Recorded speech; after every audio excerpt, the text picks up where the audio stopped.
content creator. I've been doing wargame news for 2 years. Coming up on a couple of weeks, it's going to be 2 years. I haven't missed 1 week. I went to WBC that week, but I still made an episode about missing an episode, which really wasn't missing an episode, if you know what I mean. I bring you the news of the week. I search the web far and far, and I bring it to you every Saturday morning at 8 o'clock. You know what I'm saying, right? It's a big world. Many time zones. So please, think about that. And think about all the content you've been watching every Saturday morning with a cup of coffee. Now this news is bullseyed, I should say. In French we say ciblé, to the wargamer. A pledge of $5 a month, which is $1.25 per episode, per Saturday. That's less than your cup of coffee. There's original music, a lot of ridiculous comedy, if you can call it that, plus the new releases, what's to come, interviews, designer spotlights, and all the content creators, plus events, Kickstarters, podcasts. This is what I bring you every Saturday for $1.25 if you pledge $5 a month. Now, did you see that nice intro that I put in? I could have done an ugly intro like this.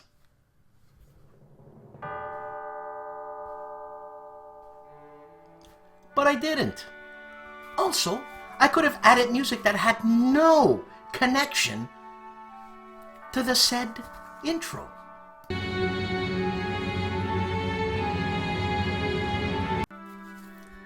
So what I'm trying to say is that I love what I'm doing. I put a lot of time into it, and if it's worth anything to you, $1.25 a week, please help me out. Because, you know, everybody's got costs to pay. These little intros, they cost money. And another thing, I hold back from swearing. Yeah, I mean, that's worth $1.25, because I could go on swearing, which I don't care because there's young chitlins watching this show. So I'm repressing myself. I'm not really expressing myself fully. So please, think about it. $1.25 a week. That helps me out tremendously. All right. Have a great show. Oh yeah, I have to have like a catchphrase at the end. That's how PBS does it. So here goes. Help me in bringing you the best war game of the week. Damn, that was wrong. Here I go again. Help me in bringing you the best news in wargaming. Are we okay with that? Is that what do you mean it doesn't sound sincere? I'm Tim, host of the Harebrained Games YouTube channel. At Harebrained Games, we cover a wide variety of gaming topics. We have reviews of everything from casual games to Euro games to heavier war games. We also have a weekly news update that covers significant events that occur in the board gaming industry and community. In general, Harebrained Games is an inviting, low-key variety show style format with an amazing, upbeat, conversational audience of subscribers.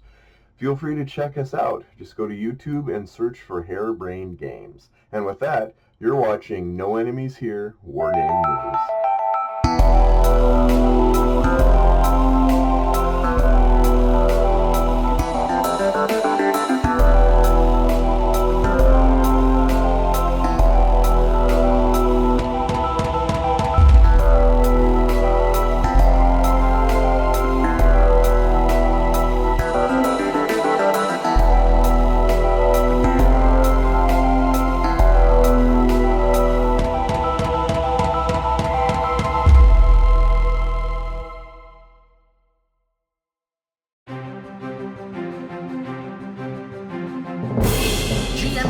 and The Hunted, the sequel to The Hunters and Silent Victory, Twilight of the U-Boats 1943 to 1945, a game designed by Gregory M. Smith. And this is a solitaire tactical level game placing you in command of a German U-boat during World War II.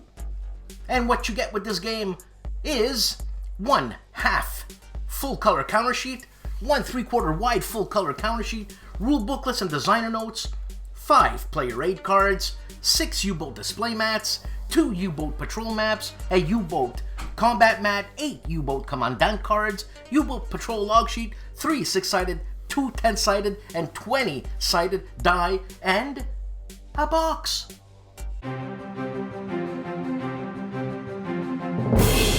Multiman Publishing and Hood Strikes North. Hood Strikes North is the latest design in the award-winning Great Campaigns of the American Civil War. And what you get with this game is a 24-page rulebook, 2 22 by 32 inch full-color map sheets, 2 counter sheets, 1 terrain effect chart, 2 full-color force displays, 2 4-page color charts and tables, and 2 6-sided dice. Stonewall Jackson's Way 2. This is a reprint, Battle of Bull Run. And what you get with this game is a Great Campaign of the American Civil War series rule booklet, a Stonewall Jackson's 2 specific rule booklet, 2 22 by 32 inch full color map sheets, 3 counter sheets, terrain effect charts, 2 full color force displays, 2 4-page color charts and tables, and 2 6-sided dice. This is a design by Joe Balkowski, Ed Beach, Mike Bellis, and Chris Withers. Strategemata and How the West Was Saved. The Russo-Polish War, April to October 1928 game by Stephen Pohl.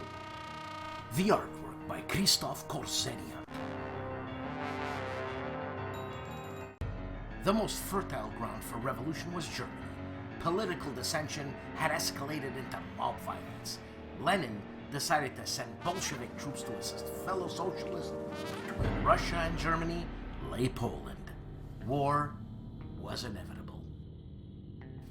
How the West Was Saved, a game designed by Stephen Pohl, published by Strategemata.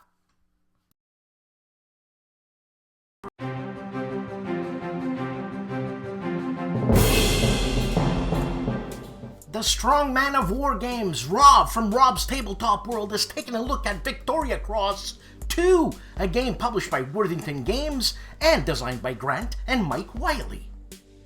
And Jeff McAleer of the Gaming Gang is taking a look and gives us a how to play of Ancient Civilizations of the Inner Sea, a game published by GMT and designed by Mark McLaughlin, Chris Vorder-Bruges. And the chief of Bonding with Board Games has Judd reviewing on his channel France 1945, Designer Signature Edition, designed by Mark Herman, developed by Judd Vance, and published by Compass Games. He also does a Ham Tag Light Fans Top 5 Most Anticipated Tabletop Board Games. Plus, he reviews Waterloo Campaign 1815 from the C3I Series 2 magazine, a game designed by Mark Herman. You want to know what's happening on the big board? I'll tell you what's happening on the big board. Kevin Big Man is taking a look at Light Division, a game published in 1989 by 3W Worldwide War Games, designed by Joseph Balkowski and Austin Bay. The Player's Aid are unboxing Cataphract from GMT Games, plus they're previewing by Stealth and C from DVG, which is on Kickstarter right now, a game designed by David Thompson and Nicola Saggini. It will be published by DVG. Go on to Kickstarter and check it out. Also, they're reviewing Stalingrad 42, a Mark Simonich game published by GMT. Artie of ARDWULF'S LAIR. He's going to Winterfest and he's giving us a little rundown of what's going on. He's giving us a hotel report, plus he's unboxing War of the Suns, a game designed by Leonard Toe and published by Multi-Man Publishing. He's also telling us how to war game Part 5 with the Operational Combat series, the very popular combat series. Plus, he gives us a report on Winterfest 2020 after action report on The Devil's Cauldron, Where Eagles Dare, and continues his Mongoose Traveler 2nd edition, Traveler's Character Creation. AJ Thornby of Hexes and Soldiers in its Designer Notes edition is reading the Designer's Notes of a game from Courtney F. Allen Up Front, published by the Avalon Hill game. Lock and Load Tactical Digital gives us a playthrough of Heroes of the Nam 2. Also a digital playthrough of Victory and Glory, the American Civil War strategic play. And Jeff Schultz gives us a playthrough of the Drive on Geisen, or Geesen, from World at War 85, Storming the Gap. And Mo of Mo's Game Table with Whiskey Charlie We Are Live, with Gimpy and myself and Mo, with special guest David Thompson, and we talk about By Stealth and Sea.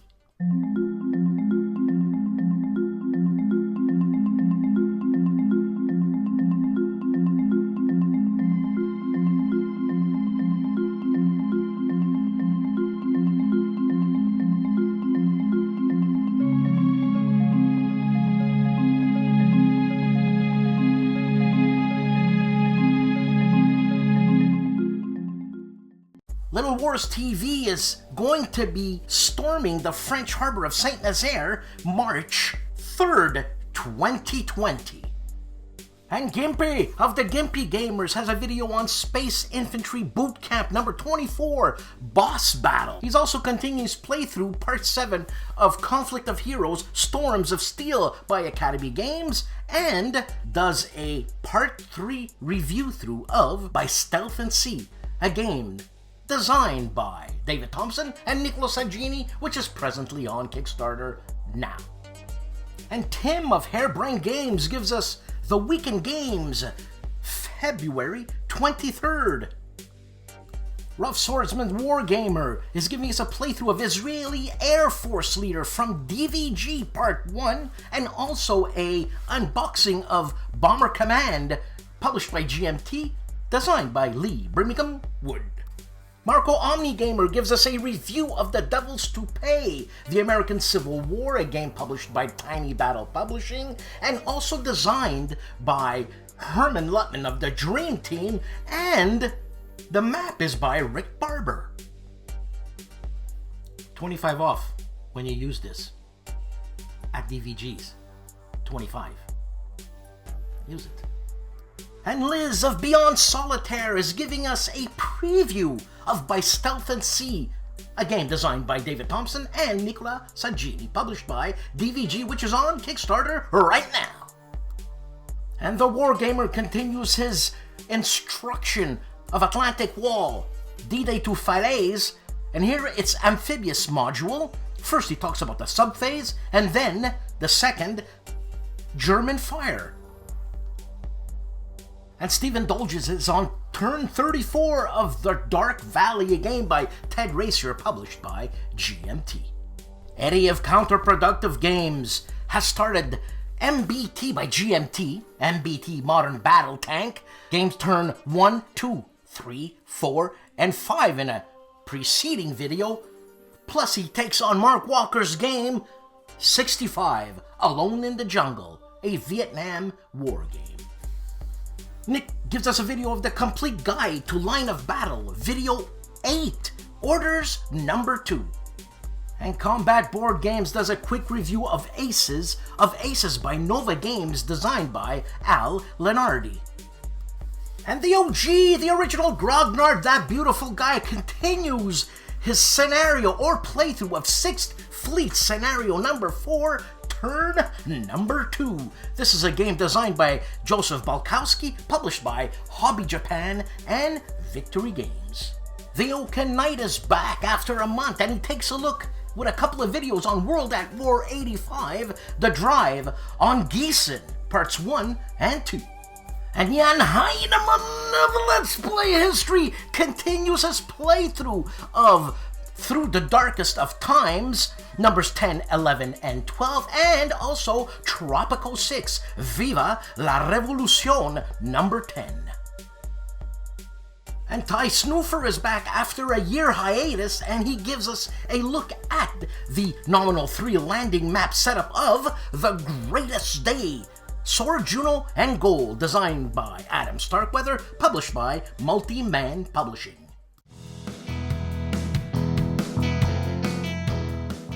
Hey guys, Dave here. Welcome to Centurions Review, the punk rock band of war game review institutions.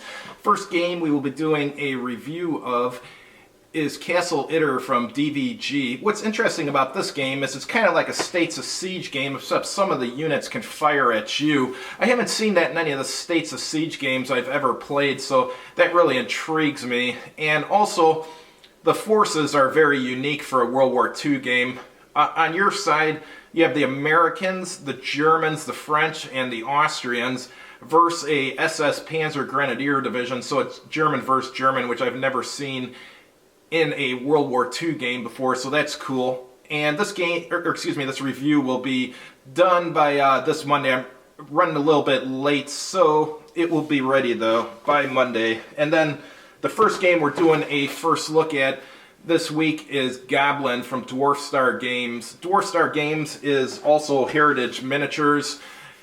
In this game, you're a goblin raiding party that's raiding a peaceful valley, and when that game's done, you switch sides and your opponent then becomes the goblin, you become the humans, and you do another game, and when that's done, the victory points are tallied to see who wins, so it's kind of an interesting game. I played it years back with a friend of mine. I enjoyed the game. And then the next game we're doing a first look at is Sanctuary Thieves World from Mayfair Games. This is a really interesting game. I haven't played it yet, but I've looked through the components when I did the unboxing video. And it seems kind of like a roll and move game, but it seems more interesting. You're trying to do different thefts and stuff. Just seems really interesting. I look forward to trying it. And then on my YouTube channel, I have 2 other videos. The first is My Paint and Miniatures Collection Part 6, and the other is My Paint and Miniatures Collection Part 7. In Part 6, I have my Battlefield Evolution stuff, which I got from my dad. That stuff's pre-painted, but he added some washes and stuff to improve the paint job, so it looks pretty good now. And then I have triremes that I painted up. Those were from Valiant Miniatures. I forget the scale offhand, but they're for Ram Speed, the metagaming game. That's actually a regular Hex and Shit board game, but I decided I'd rather do it in miniatures, so this weekend I'll be trying it out with the triremes. I quick added some miniature rules, so we'll see how that goes. And then also on this video I have Leading Edge Games Aliens Xenomorphs. I'll be using those for Leading Edge Games Aliens, the board game. I'm going to be doing some playthroughs in the future of some of the scenarios on that game, so that should be pretty cool. And then the last video, My Paint and Miniatures Collection Part 7. It has Reaper Miniatures Sahuagin, or maybe they're called Sahoygan. I don't know how to pronounce them. And then there's Reaper Miniatures Samurai. Those look cool. And a Treant. What's cool about the Treant is the Treant has Halloween pumpkins on it, so during Halloween I'll have my wife set it up as a Halloween decoration. Anyhow, thanks for watching. Hope to see you guys soon on our website and on our YouTube channel. Have a good evening.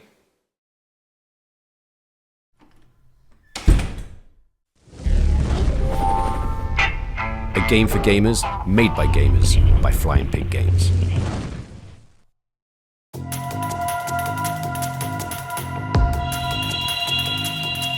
Hey everyone, Poindexter here.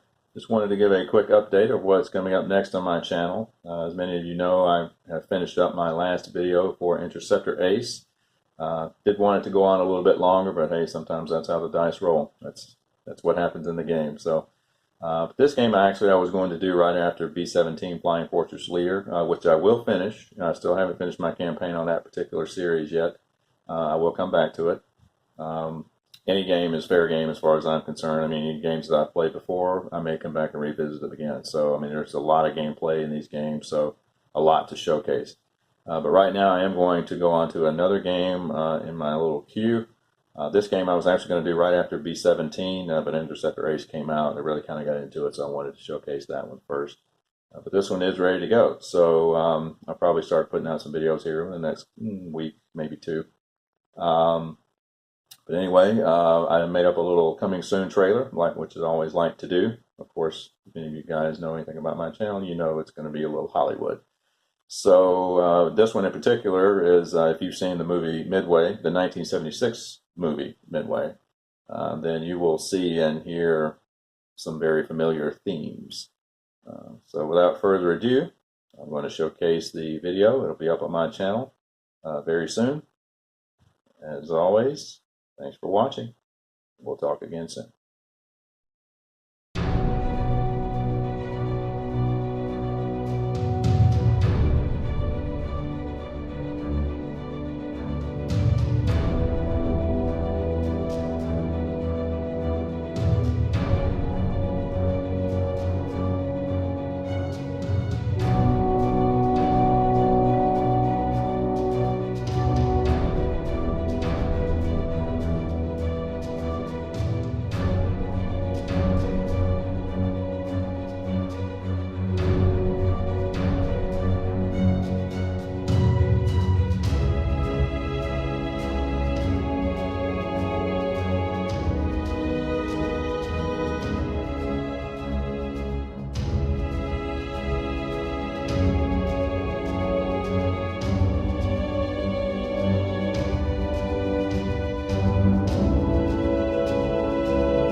Flying Pig Games and Mark Walker's La Résistance. This is a new Kickstarter from Flying Pig Games on right now. And what you get with this game are 6 Resistance leader cards to track glory points and band members, 35 mission cards such as a Tiger tank, 9 C'est la guerre such as faulty intel, 9 event cards such as heavy casualties, a thick game CHITS to track glory points, a colorful and easy to read rules booklet, and a snazzy box to put it all in. Occupied France. From June 1940 until October 1944, tens of thousands of women and men fought against the Axis occupation force and the French Vichy regime. With cards, dice, and up to 4 friends, you can now do the same. As commander of a resistance group, you need to complete missions, called by a varied mission card deck. Roll your dice and execute your strategy wisely. Gather recruits, defeat enemies, or pass them along to the next player. The winner is the first to accumulate 12 glory points, or leader of the last resistance standing. From the beginning, the French resistance attracted people from all walks of life and political views. Poor people, aristocrats, conservative Roman Catholics, students, immigrants, liberals, anarchists and communists. Naturally, the distrust between cells with different backgrounds and objectives was high. From time to time, this lack of faith even led to direct conflict. This distrust is the basis for the resistance mechanism. This allows you to trip up your advisories or sweet talk them, allowing your own group to accumulate more and more glory, and have great fun doing so. But don't forget, there can only be one winner. La Résistance, a game made by gamers, for all gamers, by Flying Pig Games. The relaunch of Yo-Hey, an amazing skirmish game in an oriental fantasy setting. Lead legendary heroes into epic battles between asymmetrical clans. Designed by J.A. Ramirez and Christian V. Thun. Published by Eclipse Editorial. And what you get with Yo-Hey is a lot of stuff. So much so that, if I would say this, we'd be here all night. So please check out the Kickstarter webpage of Yo-Hey. Compass Games and Dawn of Empire. This is a war game centered on the naval aspects of the Spanish-American War of 1898.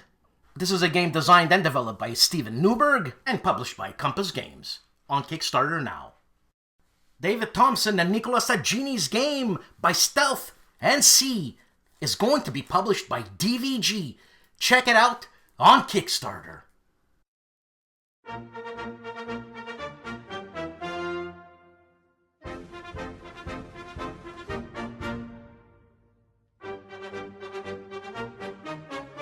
DVG's next game is by Stealth and C, a solitaire and cooperative game by designer David Thompson, who also created Pavlov's House, Castle Itter, and For What Remains.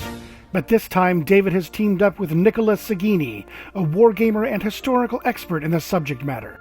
Decima Flottiglia MAS, short for Decima Flottiglia Motoscafi Armati Serranti, Italian for 10th Assault Vehicle Flotilla, was a commando frogman unit of the Italian Royal Navy. Decima Flottiglia MAS was active during the Battle of the Mediterranean, using manned torpedoes, speedboats, and Gamma frogmen to attack Allied vessels. In By Stealth and Sea, you lead 3 teams of frogmen pilot manned torpedoes in attacks against the Royal Navy in the heavily guarded harbors of Gibraltar, Alexandria, and Algiers. By Stealth and Sea can be played solitaire or cooperatively without rules changes. When playing solitaire, you control all 3 human torpedoes. When playing cooperatively, divide control of the human torpedoes among the players or collaborate on their actions. You can play historically accurate standalone missions in just a half hour. But why play a single mission when you can play an entire campaign? By Stealth & C's campaign system features all 9 key historic manned torpedo attacks by the Decima Flottiglia MAS against the Royal Navy. During the campaign, you can advance your technology and train your frogmen, but the Royal Navy responds to successful attacks by improving their defenses. Each turn in the game is divided into phases. In the first phase, you will determine if any of the human torpedoes and other equipment experiences technical faults. Your operators will have to overcome these faults during the mission. In the second phase, you take actions with the human torpedoes. The goal of the human torpedo operators is to navigate to their targets, Navy and cargo ships. Traveling on the surface is easier for the operators, but makes them much more vulnerable to detection by the harbor defenses. Targets within the harbor are protected by anti-torpedo nets, which must be evaded. Once the operators reach their targets, they need to detach the warheads from the human torpedoes and attach them to the target ships. In the third phase, the Royal Navy responds to the manned torpedo attacks with searchlights, patrol craft, underwater dive teams, and shore-based mortars. We have conducted extensive research on this unique element of the Second World War. We've created a companion book filled with all the background information you'll need to fully understand the significance of Decima Flottiglia MAS and their human torpedo attacks. This game is perfect for veteran wargamers who want a game that is steeped in the history. However, the game's mechanics and quick playtime also allow more casual players to learn the system quickly. We would love for By Stealth & C to join the DVG catalog, and you can help make that happen.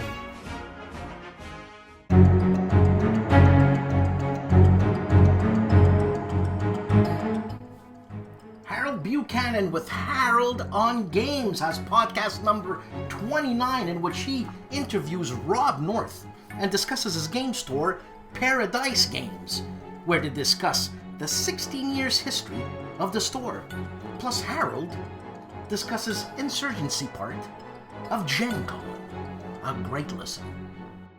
And Mauro Faina has a podcast, episode 57 of the game The Russian Campaign. This was issued in 1974, designed by John Edwards, published by the Avalon Hill Game Company. Episode 60, and he talks about the story of war games in Italy from 1973 to 1978. Riccardo Mazzini in Checkpoint Charlie number 7 has a podcast out, and he talks about, it's quick to say, simulation. The Mary and Tom Show, episode 96, where they talk about She Took the Crackers and the time Tom almost got arrested and they never met Oprah. Plus, Table Battle's 2nd edition release and, obviously, dinosaurs.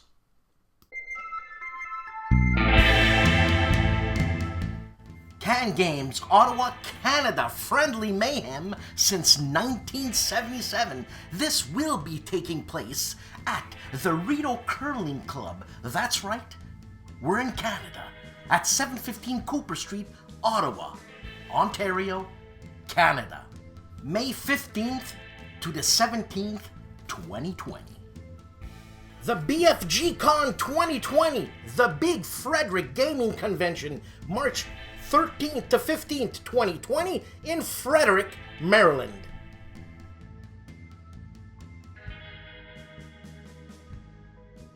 Consim World Expo Dallas, featuring WarGameClassics.con.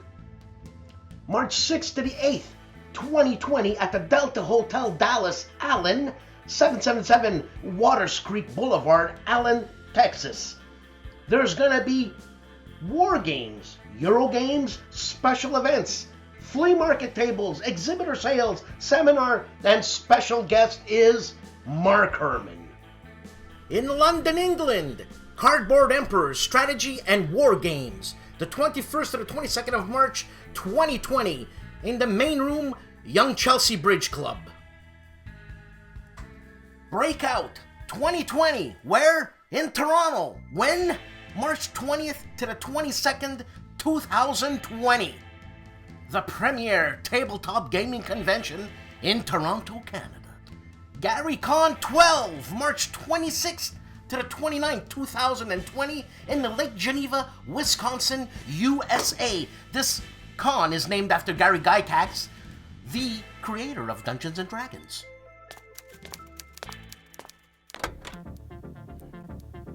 Mr. P, we've got the results back, and it's confirmed that you have prostate cancer. What? Now, Mr. Prostate cancer. What the hell? Me? Why didn't I check this sooner? What was I thinking? Why didn't I check this sooner? What was I thinking? Tell me what to do. Both have their risks. Other people got this. Why didn't somebody tell me? I thought other people got it. With prostate. How did I end up like this? We can discuss this in How am I going to tell my wife? Do you have any questions? Family? My friends? Work? This happens all too often. Someone getting bad news. We want you to know you are not alone in your journey. 52 Conversations is a Facebook page dedicated to men going through prostate cancer.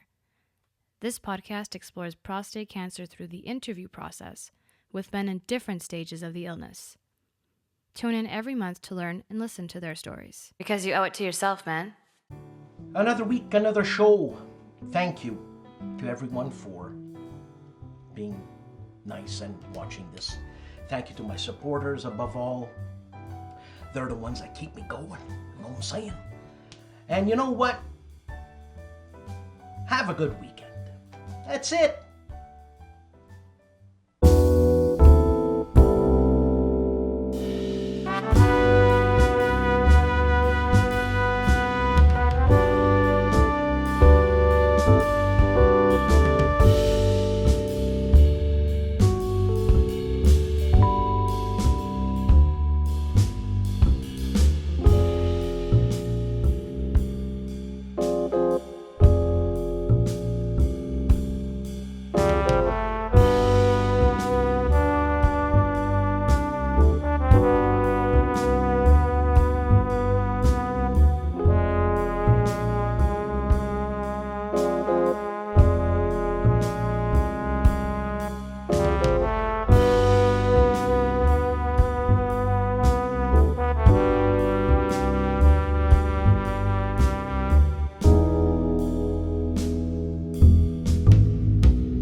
A couple of people know that I just got a gig with Lock and Load Publishing to write music for their digital games. Now, a lot of designers, when they design a game, they keep a diary of their progressions, of how they're progressing in their game, right? So it's very interesting, gives you an intimate look at his thoughts on how the game goes forward, and actually this helps in liking a game, I guess, or getting to know the game, or getting to know the designer. So as a composer, because I'm a trained composer, I'm not just Goofball Dan, but I like being Goofball Dan. But anyways, you know what? Today on the After the Show, I hope to keep this diary going. So far, I've progressed with 5 pieces of music, and this has been approximately, I'd say, 2 weeks since Lock and Load approached me with composing these pieces for their digital Lock and Load tactical digital games, right? So I did the back and forth with David. What do you want? This and that. I mean, I composed a few pieces. Then he came back to me and had a more detailed idea of what he wanted. And so the piece that I wrote that took me 5 hours. 5 hours. I'm talking about 5 hours for approximately maybe a minute's worth of music mixed. And so that changed everything, right? I'm going to get lost in my thoughts, but that's okay. That's the way my mind works. So I have these 5 pieces.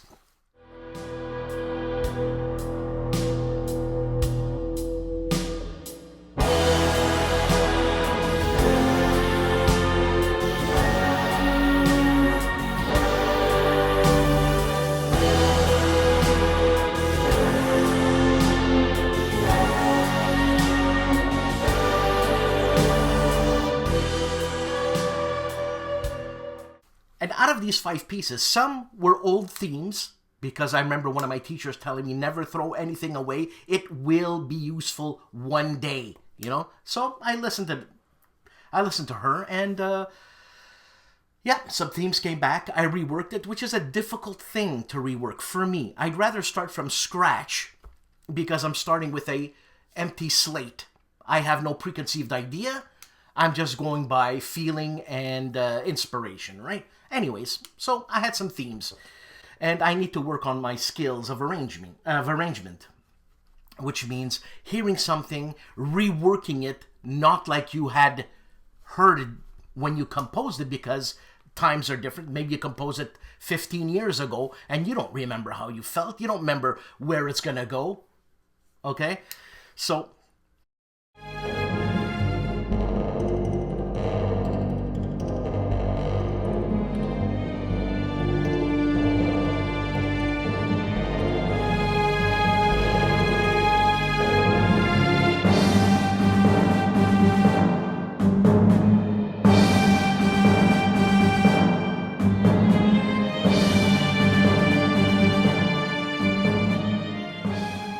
here I go.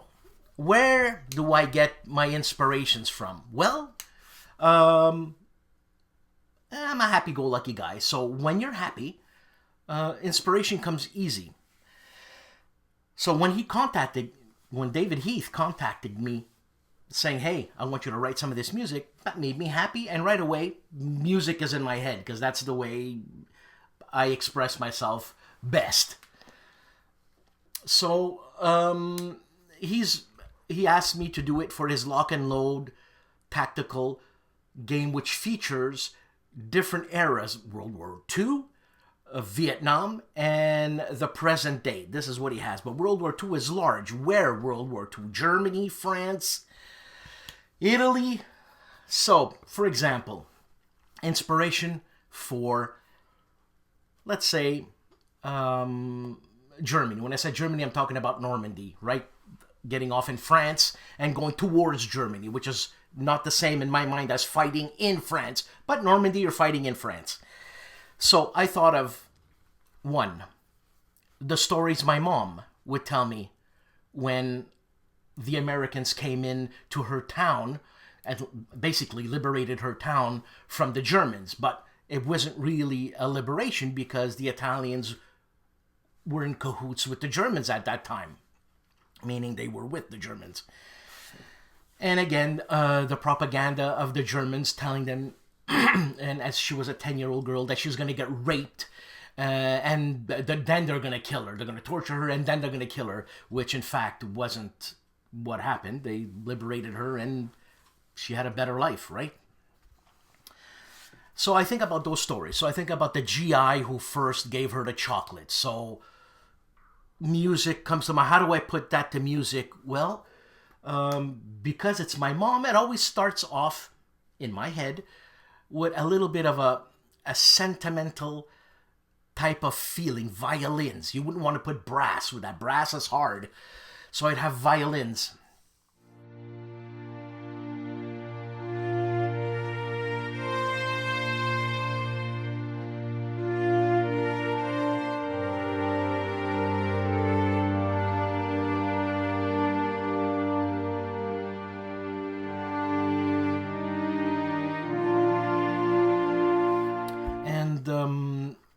the GI. Well, he's this American GI. Well, he's a young boy. He's like 20 years old, man. 21, 22. So I think of myself as a youth, what I was doing back then, but what I would be doing if I was in Italy liberating a little girl like my mom. I'd have empathetic feelings. So again, violins come in, maybe with a little bit of flute, and maybe clarinets and oboe that gives you a bittersweet type thing. Maybe you're thinking of your sister as the GI. Something else comes in. Maybe when you think of your sister, you're thinking of your dad smiling. Then brass comes in.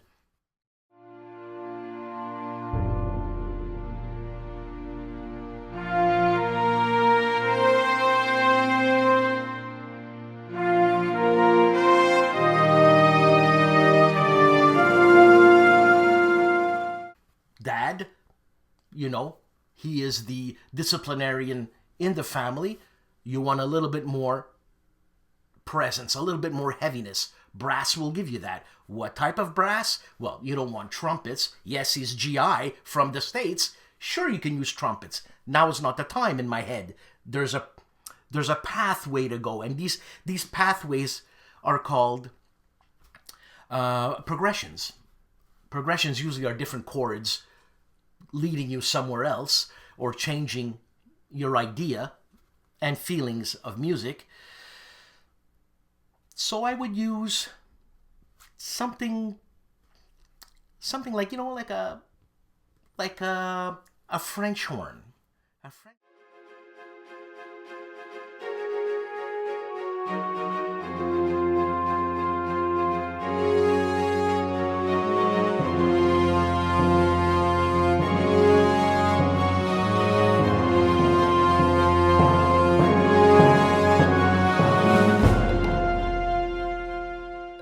A French horn gives you that bittersweet, far away sound used properly and used properly. So there's a reminiscing type quality. And in a lot of Napoleonic music, you're going to hear a lot of French horns because, I don't know, maybe the instrument itself leads you to think French horns. And it's got a round sound, so it's an envelope of sound, right? It's present, but you can still cut through other instruments, so it's almost invisible, but very visible. I'm getting carried away. So again, Normandy, I would think getting off the beaches. I would think water, lots of blood. Lots of blood would give me violins with some horns.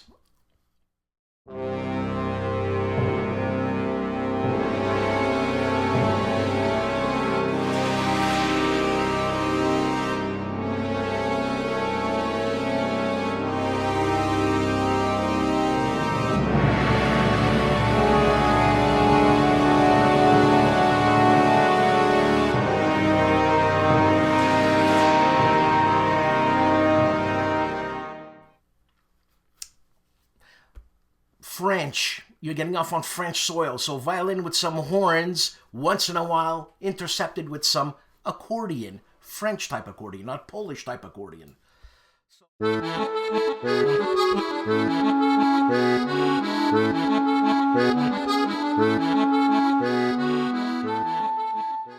So you see what I'm getting at? That's how I get inspired. That's how I work. And once I hit my first chord on the keyboard, well, probably all that's gonna change, and I'll get inspired by that chord. If I've made a mistake, luckily, if I've made a mistake, that mistake will jar other ideas, which mistakes are fantastic.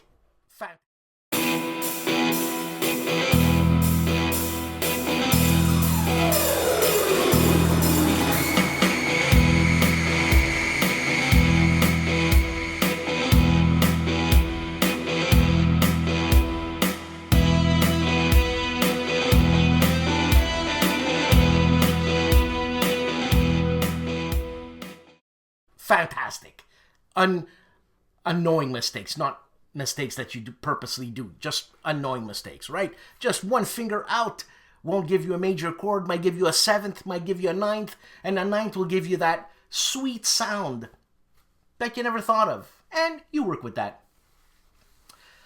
So in my 5 pieces, and I'm jumping from topic to topic, in my 5 pieces, I have different eras. I have a couple of Vietnam pieces.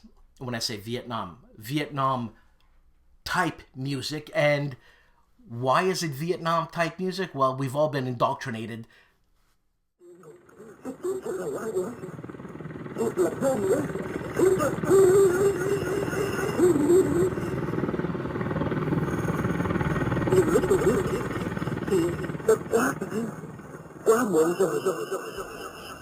Các bạn còn sống, còn con người các bạn đã đi tìm.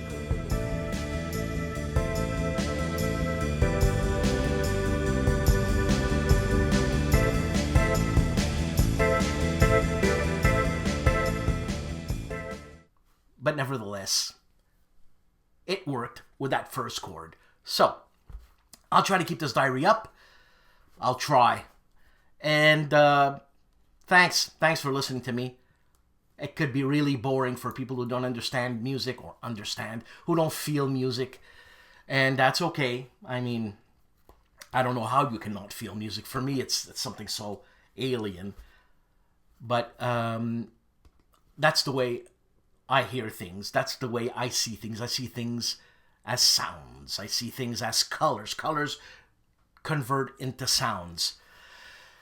And I'm glad for my training because I can take those sounds and again convert it into chords, which will then give me a piece of music, whatever it may be.